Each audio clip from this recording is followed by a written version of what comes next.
Yeah, what's up, YouTube? Yeah, Chris Conacci here with another Edison deck profile. So this is just my pure Lightsworn list. It's just something I'm working out. I took this, and yeah, it's kind of fun, but I don't know. So yeah, let's get right into it. So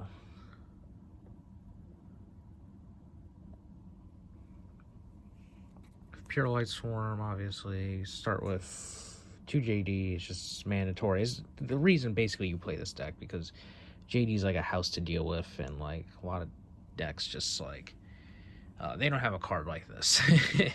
It's broken. Pay 1,000 nuclear field.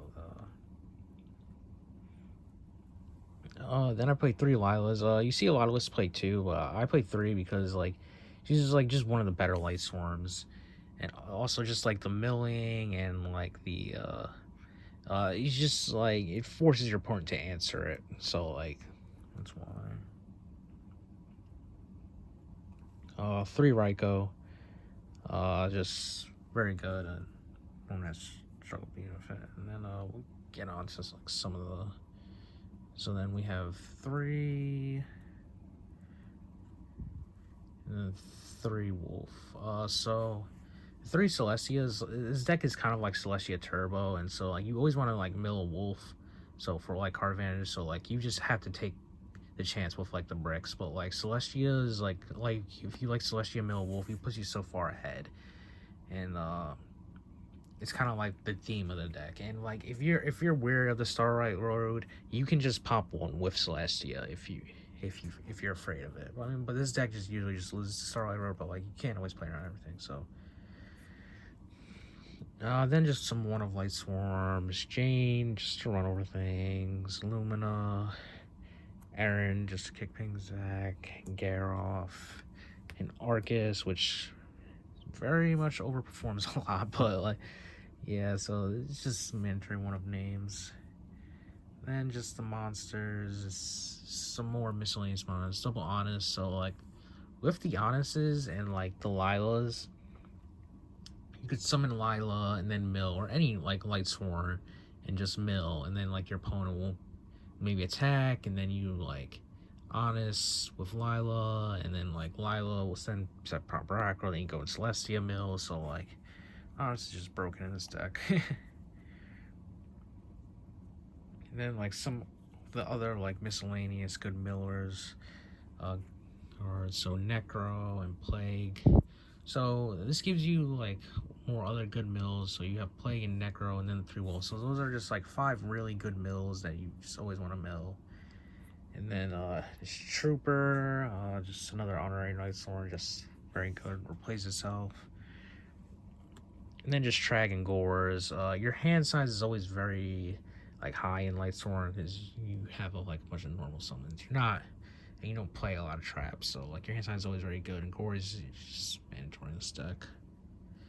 And also like you play a lot of levels, so you can like just steal them and then just keep beating on them. So like Trag is very good, honestly. Lightsworn, like you can get like the dead wolves out of your hand, dead guard does. Yeah, that's it for the monsters. Just spells. Just 3 recharge. Just mandatory and charge. These are like the reasons that you like play the deck. Like when Lightsworn sees its spells, it's good. When it doesn't see its spells, it's an uphill battle. Well, like yeah. Then we got 3 Avarice. So I don't. Little spoiler, I don't play any reincarnations. I just play Avarices, so like we can just keep on recycling the wolves and the JDs, and just like keep on. When we keep on milling, we'll eventually hit. And like Avarice is just like a broken card. It's just a +1, so you kind of just have to play it. And just heavy. I actually have a theory. I'm like debating like not to play this card, because like when you mill it, your opponent will then not fear Heavy Storm. But if you don't mill it, they'll just play around it until like they have to not, until they can just definitely just win the game. So like by not playing Heavy Storm, like your Lilas and your Raikos and your Celestias can just deal with everything, and they'll just set 1. you'll keep on just setting one. They won't set more than two. Foolish, just send Wolf, just get another body on the board, pairs very well with Celestia, and Card Destruction. Card Destruction, this deck just has tendency to brick sometimes, and Card Destruction just gives you like another way to just unbrick and just gets stuff in the graveyard. It costs like a -1, but like if you're like then going into your recharges, or it's making Aris Live, or you're getting Charge or Lumina, it's worth it. Traps just 4. It's 3 Threatening Roar and Mirror Force. There should probably be Dust Shoot in here. Yeah. I took out Dust Shoot basically for like the second Lila or the third Lila. With a Heavy Storm. And I couldn't figure it out. But just onto Threatening Roar. So like Threatening Roar just allows your bodies to just stick on the board, so then you can like Celestia. And as I said earlier, like Celestia Turbo. And Mirror Force just is like, you don't want like Torrential, because you don't want a card that like clears your board. You want a card that just like keeps your board alive. So like Mirror Force has like that potential to just be a plus for clearing the board. Yeah, that's it for the main deck. It's a 40-card main deck. On to the extra deck. The extra deck, I feel like Lightsworn doesn't really matter, so just Army Arms, just Plague and Raikou, Cataster, Android, your Quasia, Pierce Over Things, Brio, Goyo, just other typical 6s, Black Rose, Ancient Fairy, Air Knight Parashaft, just to pierce over things.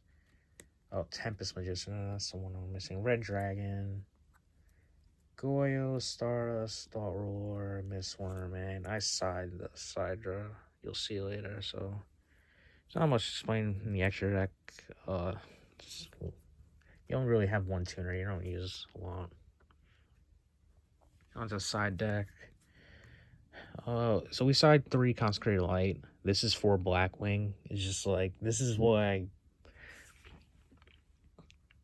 I think Lightsworn is, I don't know if it's I don't know if it's exactly favored versus Blackwing, but like the Consecrated Lights, and you'll see like the other cards inside just make your matchup a lot easier.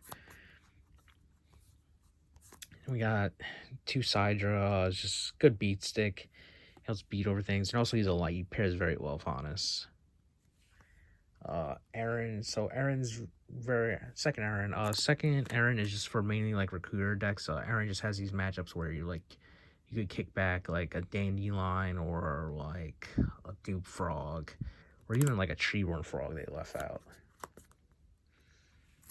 And to my body, this is just like to protect you. The main thing you lose to is Starlight Road. So like if they side it in, you can just protect your Celestias and JDs from getting Starlight Road and just win. Lightning Vortex just to out opposing Vanity's Fiends. Soul Release, just I don't know, you just need like a blowout graveyard manipulation card, and this is what I came up with. And 1 Treacherous, this also is just like just another plus and just out main things. It's chainable, so like people just keep in their heavies and their MSTs versus Lightsworn, so like this it's like another way to like, well, as you saw earlier with the Threatening Wars, like punish it. But I mean, I don't think they're wrong for not keeping it in, because like this card is like oppressive, and this is like the main reason for the side deck. So like this and this is versus Blackwing is like very hard for them to beat. So yeah. And then just more back row stuff, Cold Wave and MST. The Cold Wave is just, it pairs very well with Celestia and JD. Like, it's oppressive. Even with Lila, it's good. So like, yeah, I like it. Yeah, so that's it for the, I guess, the Lightsworn deck profile. Yeah, that's it for the Lightsworn deck profile. Like, comment, subscribe, and let me guys know if you want any more videos. Thanks.